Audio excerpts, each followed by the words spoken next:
All righty, back yet again with the Fossil Creek classes. My name is Jackson. I'm the retail manager over here at Fossil Creek Nursery.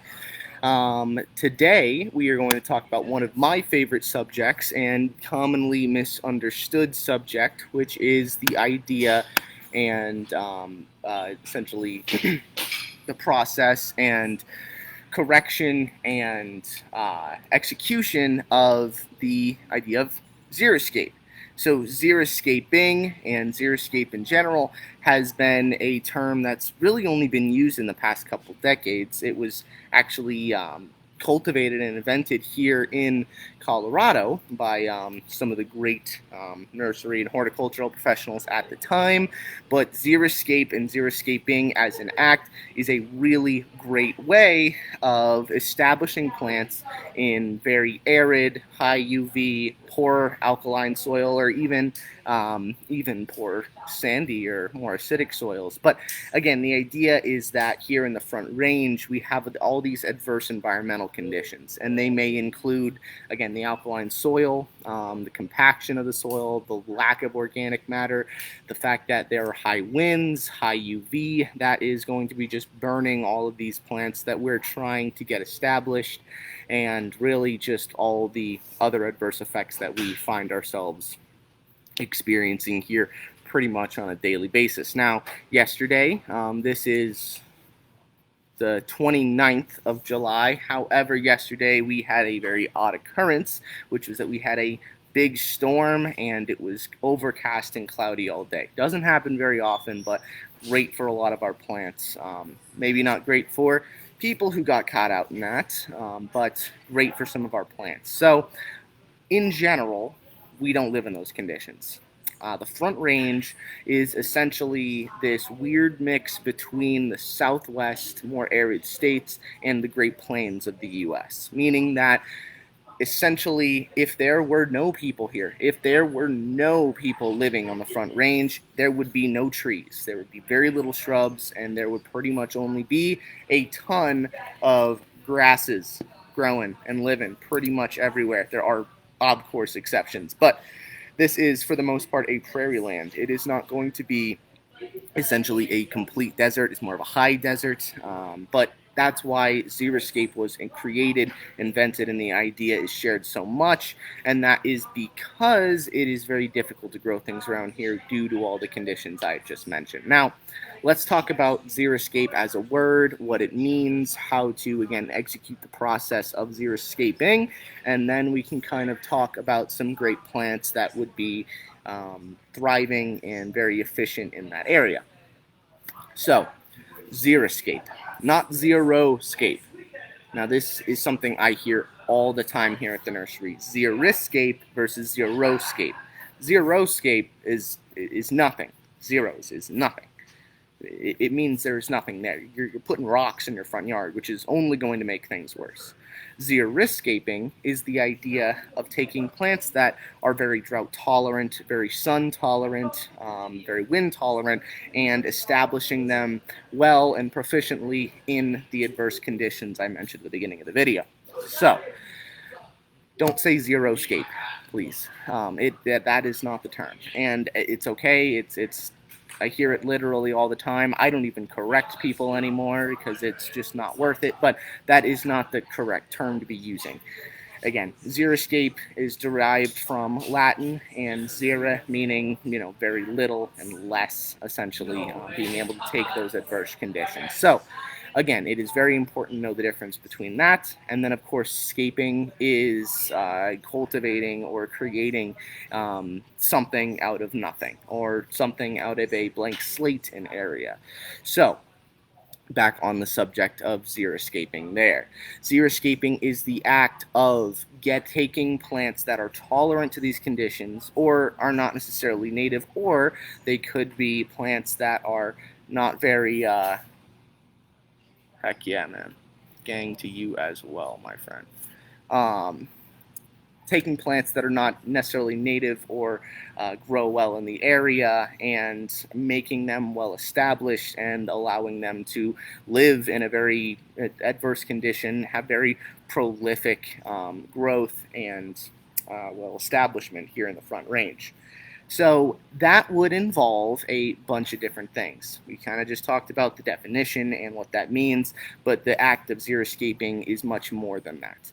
You see a lot of people that come into nurseries, garden centers, and maybe in your own neighborhood that have taken plants, they have put them in the ground, and they have put rock or pea gravel all over their yard. They have completely filled everything in. This is not a true principle of xeriscaping. Now, it makes things look very symmetrical. It can somewhat help with water retention, but gravel and rock covering the entirety of the ground does a couple things that we don't necessarily want to have happen. The first thing is that it is a very conductive product, meaning that if you're laying rock down on the ground, you are heating up and essentially causing this oven effect right at the soil level, which is not great for newly established plants that need a little bit more of a cool and a little bit more consistent moisture to truly become established. So allowing rock, again, pea gravel, all over and between your plants is not a great xeriscape practice, because it really is not a true xeriscape practice. Xeriscape more involves mulch, using mulch as a water retentive mechanism rather than something like rock, again, which has much less surface area. It doesn't mat together very well. It allows air and heat to transfer through it very well and can often just cook your plants. Now, this is not something that is going to burn your plants right away. There are tons of people who have rock or pea gravel laid out all in front of their yard. It is just not a true xeriscape practice. And it's been done so much that people are now thinking that, yes, this is a true practice of xeriscape, but it is not. Mulch is what a true xeriscape practice is, because the idea is we don't want to make things hotter. We don't want to create this area and make the temperature on ground level be skyrocketing up. We're trying to get plants established. We're trying to decrease the temperature. Now, rock and gravel doesn't do that. Mulching, when you plant, again, allows to retain water and also allows for a cooler area around the soil, because, again, that sun is not beating directly on the soil or on a conductive surface. It is going onto mulch, which, again, will help cool and retain water. So, a little bit about just the planting side of it. Now, xeriscape also involves less frequent water. Now, water is going to be an extremely important and very pertinent role in the whole xeriscaping process.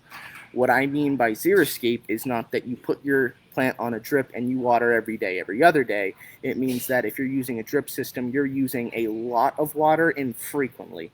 What I mean by that is most of the plants that are going to be xeric, again, high light, high wind, high temperatures, and low water usage, do not want to be watered every single day. Now, if you are in an odd area where you have an extremely sandy soil that is deprived of organic matter and nutrient and only drains water, you may need to water more frequently.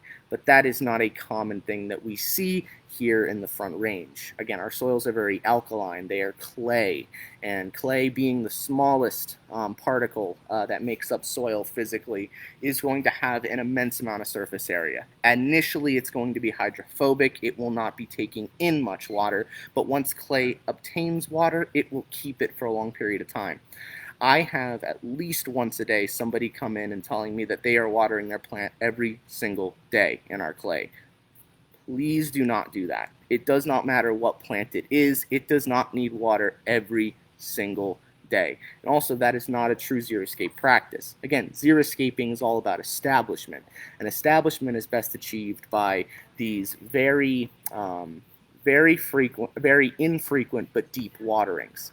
And what I mean by that is, if you just have a couple plants in there, then pull out the garden hose, maybe once a week, maybe once every other week, even though it's hot. If that soil is still wet, it is going to be extremely important that you do not water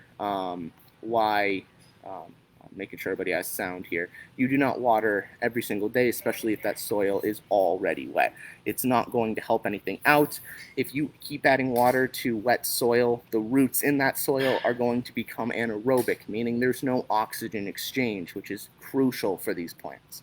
Another reason is that you could develop more fungal spores right on the roots or in the vascular tissue and start to rot out the plants.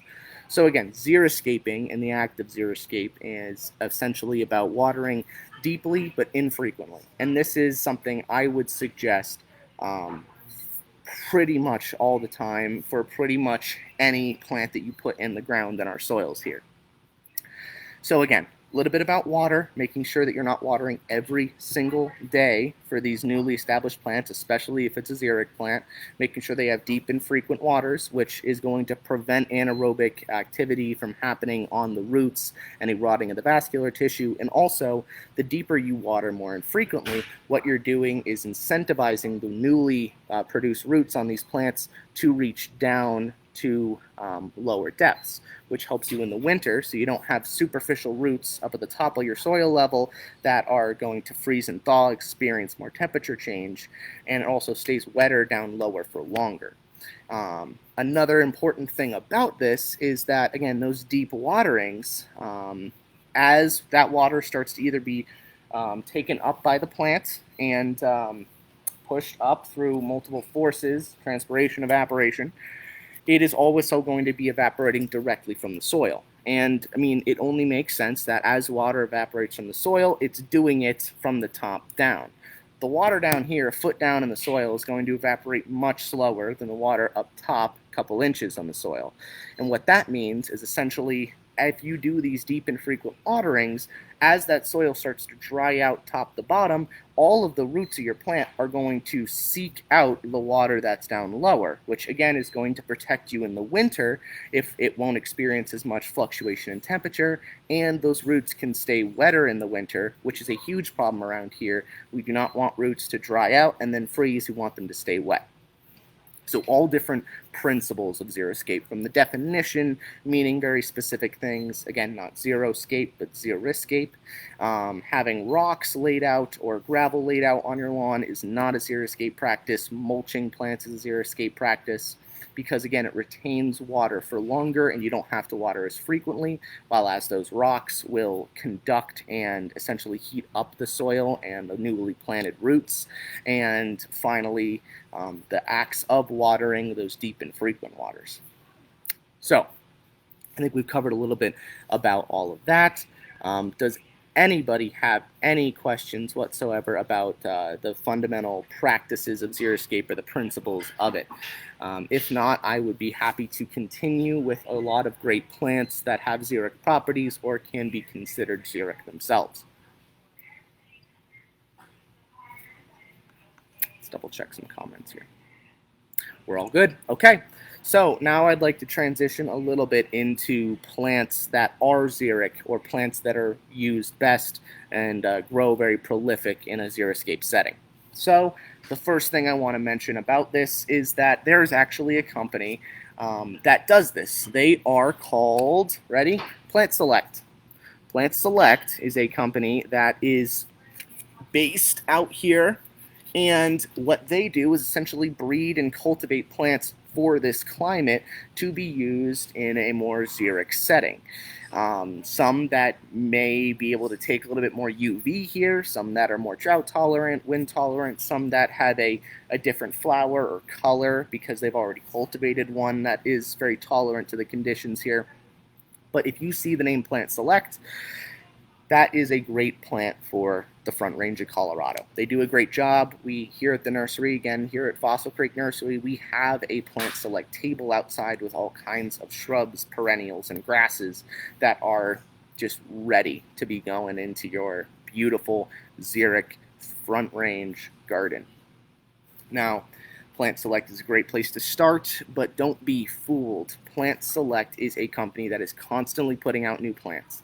Now, over time, these get tested. They do their own testing, and it is very thorough, but it is also important to know that every time they reintroduce or introduce a new plant, it will not be available widely for a while. it is important that, you know, people, number one, get to understand and know about the new introduction.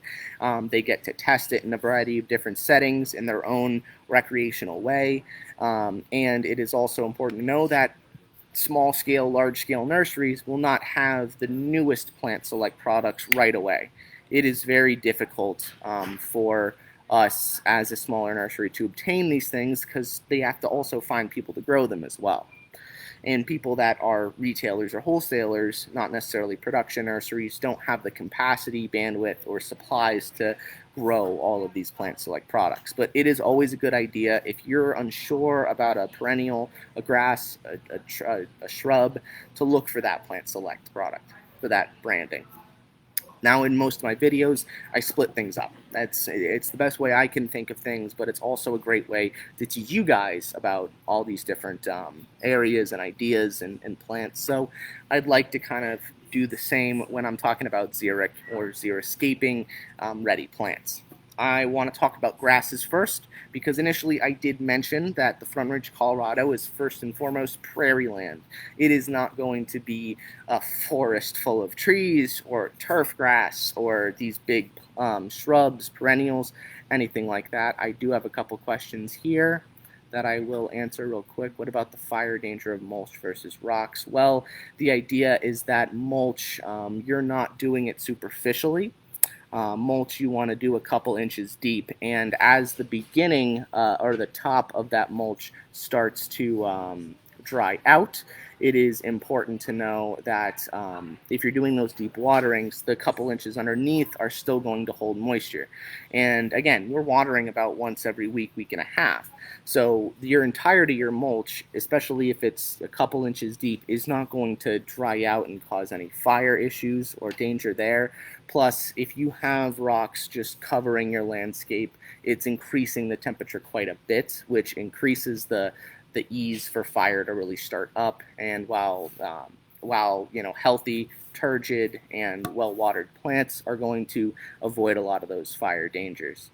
Will gravel paths draw away any water? Generally, no. In fact, gravel paths in between mulch plants can a lot of times act as a good drainage path, especially if you place your plants in such a way that they are able to obtain some of that water as it's flowing through.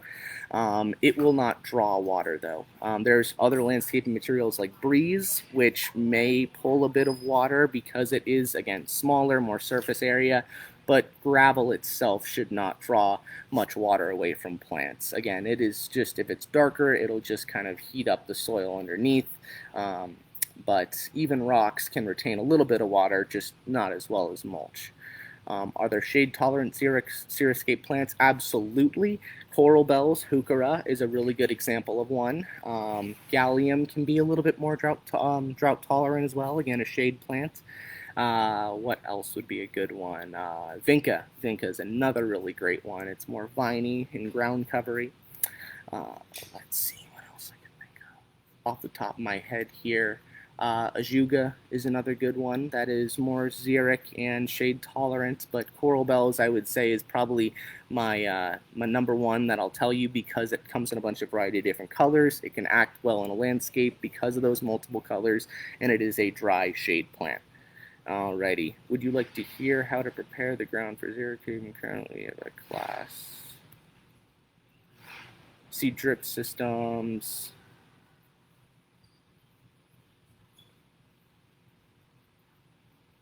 I see drip systems being put. Okay, alrighty, hold on. I see drip season put out.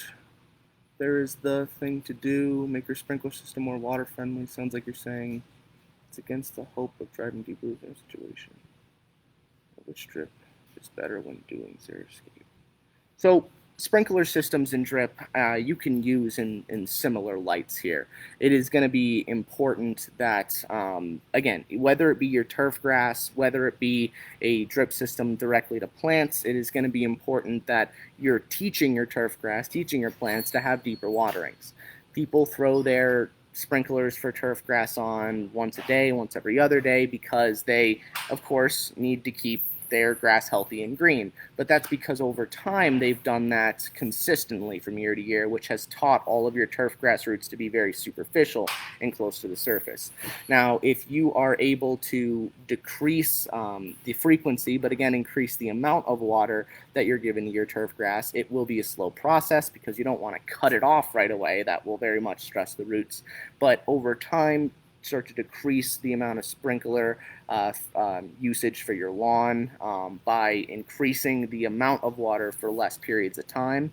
And over time, you'll start to use much less water because, again, you're teaching those turf grass roots to go deeper as well and draw more water deeper, which is not evaporating as quickly. Would like to hear how to prepare the ground for xeriscaping. Currently, what we have is a grass lawn, now being taken over by weeds. You have a couple options to prepare the ground for that. You can, number one, manually or mechanically remove the weeds, either by machinery, by hand, or what you could do is, if they haven't gone to seed, you could try and till them in, but that would not be my first suggestion. You can also spray the weeds to kill them off as well. Whether it be organically or synthetically, you can also, spray the weeds down to kill them like that. And then preparing your lawn after that is essentially planting with a little bit of compost and mulching that plant afterwards. Now, the ground that you have, unless it's a completely new development, is to some degree going to be native soil, which we want the plant to acclimate into. So it is important that whatever you put in there, whatever perennial, tree, shrub, whatnot, compost is going to help break up some of this clay, but it's also important that it has native soil because the plant needs to eventually and almost immediately adapt and acclimate to the soil it's going into. So you don't want to import a bunch of topsoil. Again, this is not necessarily a xeric process. Xeriscaping is taking what conditions you have and making them work with methods, not essentially changing the environment itself. So you do want to be using native soil. Plants are going to have to acclimate into that, but you're planting with a little bit of compost, generally a third compost to 2/3 of what you take out of your soil, in order to break up the clay, add some organic matter, but also acclimate that plant to its new location. So I hope that was helpful there. Plant select website, someone posted in the chat. That's fantastic. What are you talking about? What plants work best together in a berm or in the mulch area? And you can mulch your berms as well. It's not, what I'm saying when I say mulch your plants is not necessarily to mulch the entire land itself. You can if you really want to, but I'm always someone who doesn't prefer that more perfect manicured look. I prefer those more wild, natural looks. And again, the front range here, you do not see, well, now you do because there are weedy grasses taking over everything, but you don't usually see land completely filled out. There are a ton of insects here in the Front Range prairie land that need those little pathways in between plants to walk around. So if you were to mulch your entirety of an area instead of just specific plants, again, you could. That would work just fine, but it is only to create a manicured look, not to create more of a natural or native look. But yes, I will be talking about that. Berming plants, a lot of times the plants that you want to berm are ones that need more drainage, they need more acidity, organic matter, and they need a little bit less compaction of a soil to root through. Okay, I think I answered all of those questions for now. I will keep scrolling down throughout this to make sure I answer all of them. But anyway, let's go back to plants for xeriscaping. I'd like to talk a little bit about grasses first. Again, I mentioned that the Front Range is initially and first and foremost a prairie grassland. It is not going to be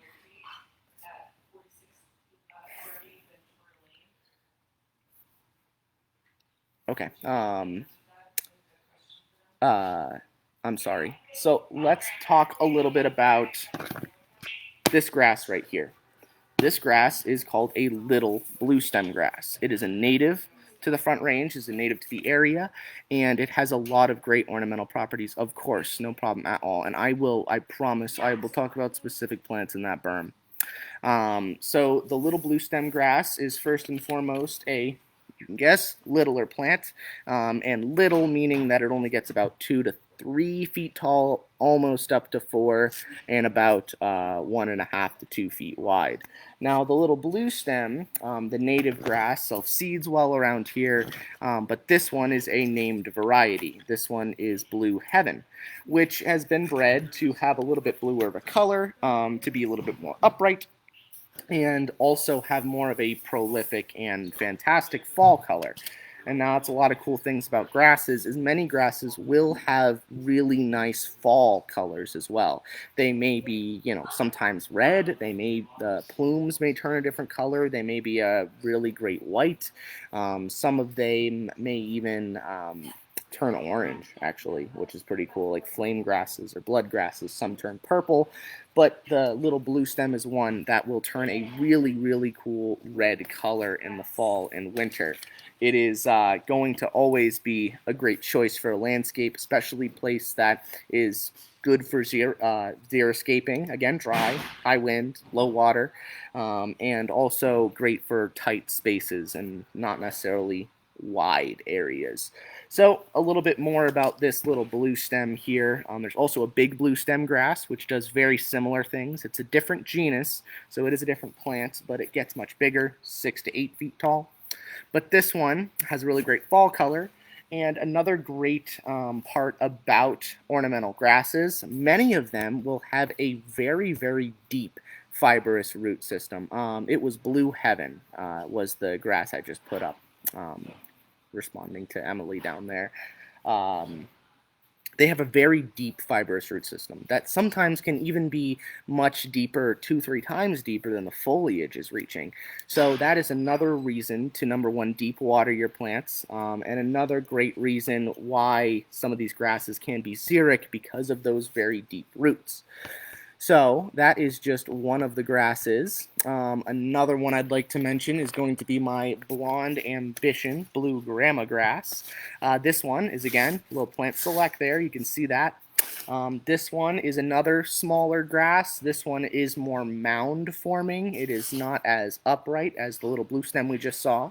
Again, very deep fibrous roots. These ones have what I like to call little eyelash seed pods on them right there. Maybe those get a little bit larger over time. Great in rock gardens, which again is not a true xeriscape practice, but also can be mulched and used in a very good xeroscaping way.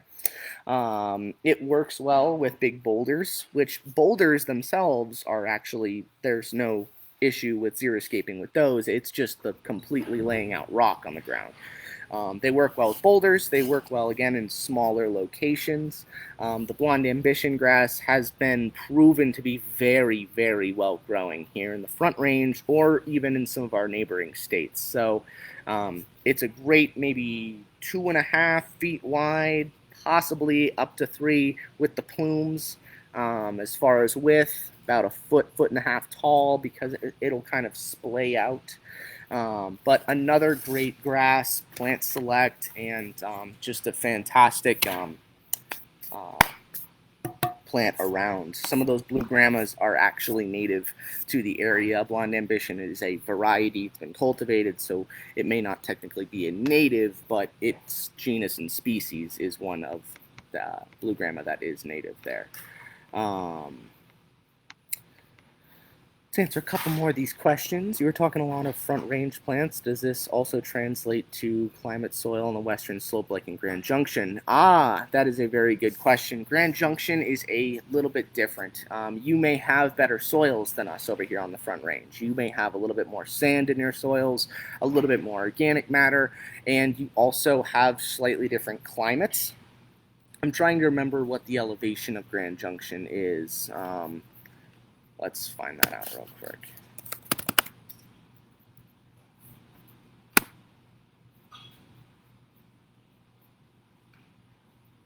4,500. So you're about the same elevation as us.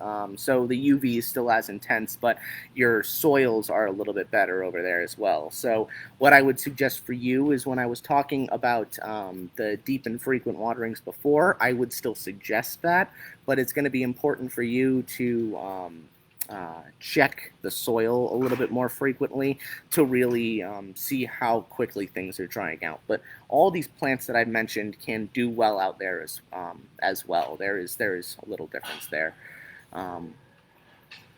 Lawn's gone to weed. I've heard you can kill off your lawn in winter by placing newspapers soaked with water, covered with cardboard, and snow helps. Do not suggest killing the lawn and leaving a blank space in the... I would say that if you wanted to keep your lawn or keep something on your lawn, you would want to, first and foremost, yes, you can kill off the turf grass by putting either cardboard down there or some kind of like plastic or newspaper. Essentially, you're just eliminating all of the light that it's getting. It'll etiolate, meaning that it loses its chlorophyll because it's of the lack of light, which doesn't really tell it that it needs to produce chlorophyll, and it also heats up the grass quite a bit too, creates more of an anaerobic environment like those roots as well. But you don't necessarily need to you don't need to have a blank slate. If you do kill off your lawn and you're going through winter like that, what you can do is plant a cool season cover crop to perhaps at least prevent erosion and possibly add a little bit more organic matter and nutrients to the soil. Or you could wet down your soil periodically to keep it from blowing away, things like that. Or you can even start your Xeriscape process, or you can use a very drought tolerant or more native turf grass like buffalo grass. I hope that answered your question. Do not suggest killing a lawn out of a blank slate. I mean, like, again, you could throw down a native turf grass or a drought-tolerant turf grass like the Grama or the buffalo grass and let that take over, or put a cover crop down until you're kind of ready to figure out what you're doing next. Would you review the plants? My connection went blank. I've only talked about 2 so far. The little blue stem and the blonde ambition blue grama grass. Both good xeric, deep, fibrous root system plants that take the sun and wind very well too. Okay, back to it. There are, of course, many other grasses that do well in a xeric condition too, but the little blue stem, the big blue stem, which is too big for me to bring up here, and the blonde ambition are really good as well. Now let's talk a little bit about our herbaceous perennials, and then we can talk a little bit about woody perennials, and I'll finish it up with trees. So, another cool native here. This is called Antonaria. The common name, I'll let you read for yourself. But Antonaria is a great, very tomentose leaf, meaning that it has little hairs on it. It's not glabrous, meaning it has no hairs. Can you spell the other grass, not buffalo? Blue Grama, Bluegrama.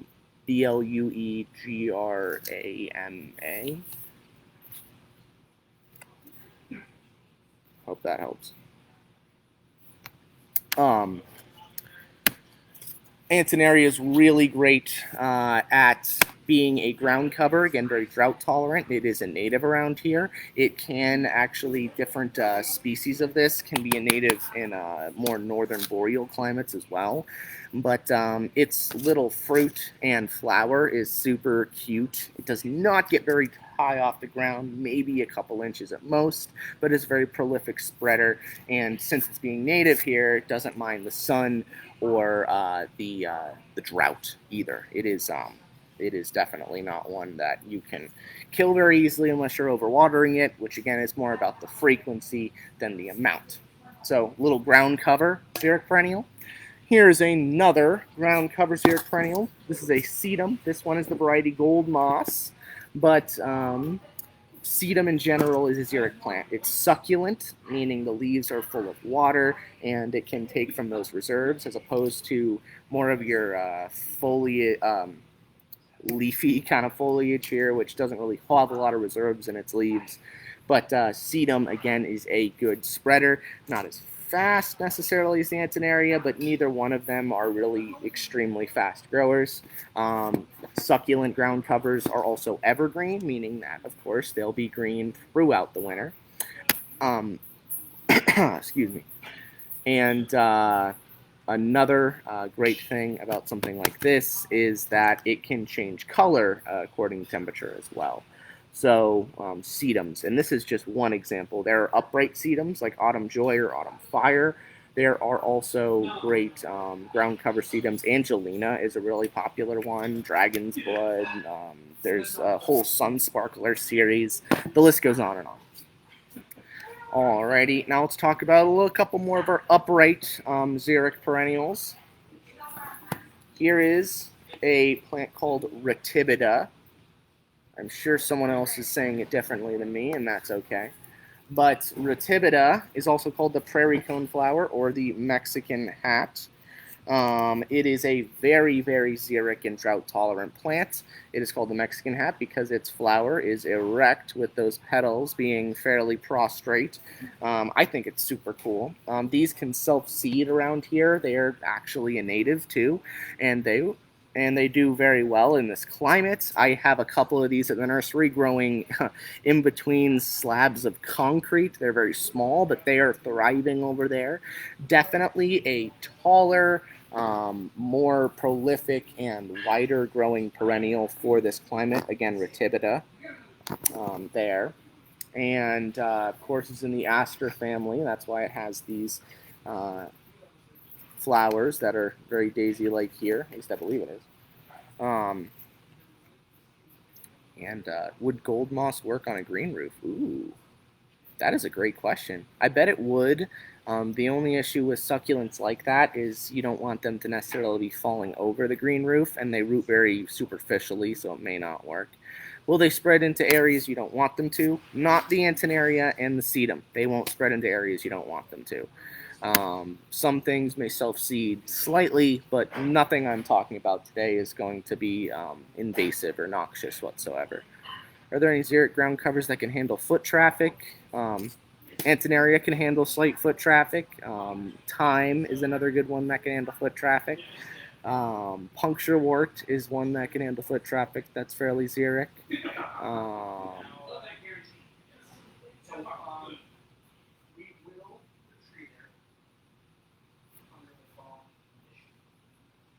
Cerastium a little bit. The snow in summer can handle some foot traffic too. Trying to think of some more off the top of my head, but those are just a couple good ones. But anyway, Ratibida here. I want to make sure I'm not blocking the view. The next one I want to talk about is a plant called a Berlandaria, which on top of being a xeric, really pretty flowering plant, is also a terrific pollinator. Berlandaria is also known as the chocolate flower, which is really cool because, yep, it smells like chocolate. It certainly does. Always does. I planted one of these in a pot, and I killed it because I overwatered it because I was watering too frequently. Anyway, this one is not necessarily extremely tall. Actually, after a while, if it grows multiple branches and starts to spread out, it will kind of lay more prostrate or flay open like that blonde ambition grass we had talked about. It is fairly consistently flowering, the Berlandaria, the chocolate flower, as well. But again, really, really great xeric plant. Let me talk about a rabbit brush real quick. And we're going to kind of jump into shrubs for a second, some xeric shrubs. And you may have noticed that this has been here the whole time, and that's because it has. Here's my rabbit brush. This is the only big thing that I could bring in to teach this class because it's just massive. But rabbit brush is a true front range native. Sometimes when you say native, people don't really know what they're talking about. What I mean by that is, do you mean native here in the front range? Do you mean native here in Colorado? Do you mean native here in North America? Native can is very setting oriented, but Antonaria is a good one that feels good walking barefoot. Thyme's a good one that feels good walking barefoot. Probably wouldn't put puncture wort down there for walking barefoot. And then the Cerastium snow in summer. But back to rabbit brush.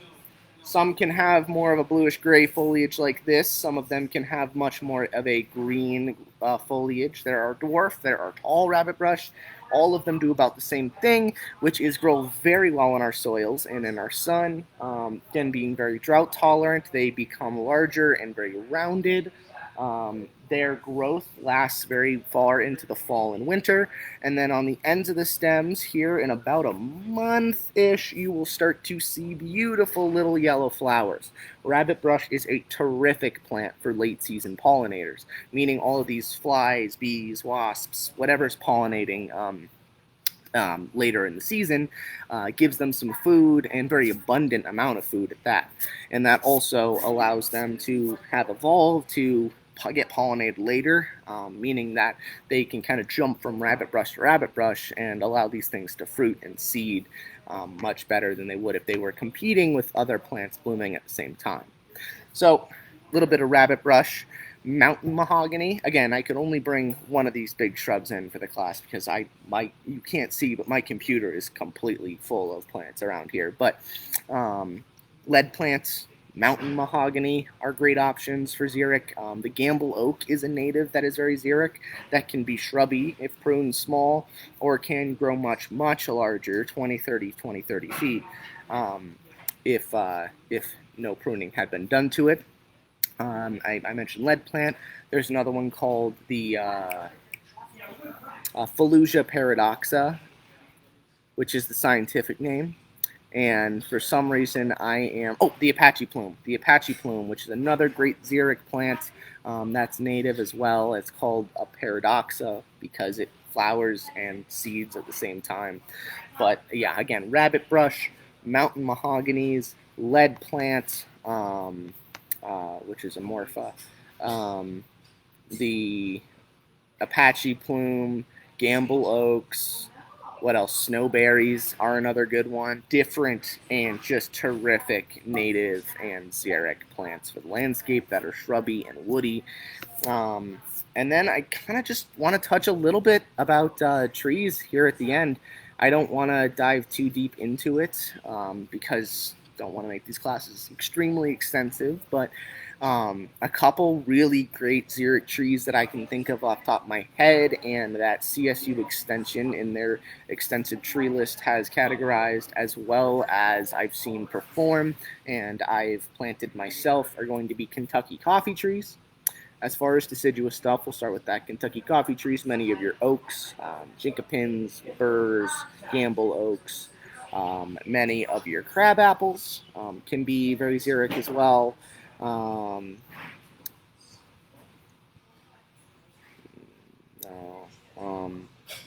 Hackberries can even be as well. Again, not all those are native, but great xeric trees. And then we can talk about conifers, pines overall across the board, with some exceptions. Maybe Japanese black pines or some of the limber varieties may not be as xeric, but Austrian pines, pinions are native. Scotch pines, Bosnian pines, ponderosas, another native. I can't believe I think about that. Lodgepoles, all great xeric plants for the area. Some get much larger than others. And then junipers. Junipers, they grow everywhere. They are not necessarily native to the Front Range, maybe a little bit here and there, but down south they are very prolific, and they grow in the most adverse conditions that I pretty much have ever seen. So junipers are great xeric plants as well. Some spruce can be too. The blue spruce is a good one. It's got that waxy coating on the needle, which prevents transpiration even further, so it can take the sun and the drought a little bit better as well. But so let's kind of do a little wrap up. How about lavender versus flowering sage? Sage is another kind of plant that is not easy essentially to talk about. There are some Artemisia that are considered sage, which are really great xeric plants, and there are plenty that are drought tolerant and native around here. There are also salvias that are called sage, and then you have your sage that you burn, and you have your sage that you eat. There are a ton of different types of things that people call sage, but they are really great plants and xeric. Culinary sage may not be as xeric as some of the Artemisia or the salvia, but it is still a good one. And lavender, again, having that bluish green color to the leaf and it being a woody shrub, does not necessarily need a lot of water either, and it's a great xeric plant. I have probably a good 50 to 75, even maybe to 100 xeric plants just in my perennials and shrubs alone. The ones that I brought out are yucca plants. Yucca is another great front range native. It's also called soapweed. It, again, is a good flower kind of mid-season. They'll have great flowering years from year to year depending on their water they get from the sky, all that precip. But yuccas are great xeric plants. They get overwatered more than anything else. They don't mind the dry, they root deep, and sometimes superficially if given those deep and frequent waterings. But great plant.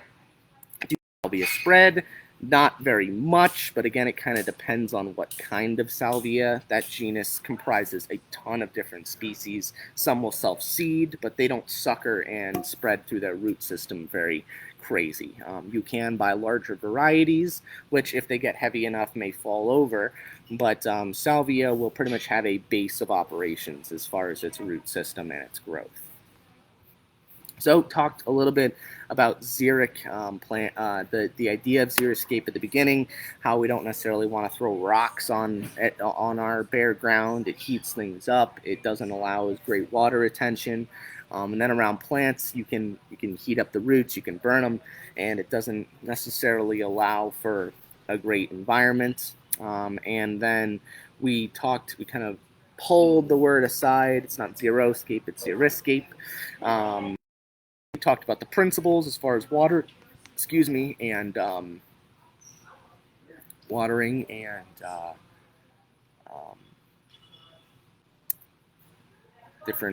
different tools to use and different products to put down on there, like those mulches, or if you're doing a gravel stream, do it so when water is naturally moving down a dry bed in your landscape, that it's hitting more water-loving plants. It's all about planning as well, and those deep and frequent waterings, of course. And then I talked some more about those plants, the ones that are more herbaceous, like the grasses, ground covers, perennials. Talked a little bit about shrubs and trees, but I was not able to bring up a ton for this class specifically. But yeah, I mean, I think that much covers what I'd like to with this class for the time being. Does anybody else have any more questions before I shove off here?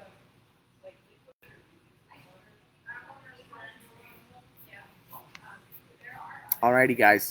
As usual, it has been a and I will see everybody next time. All right.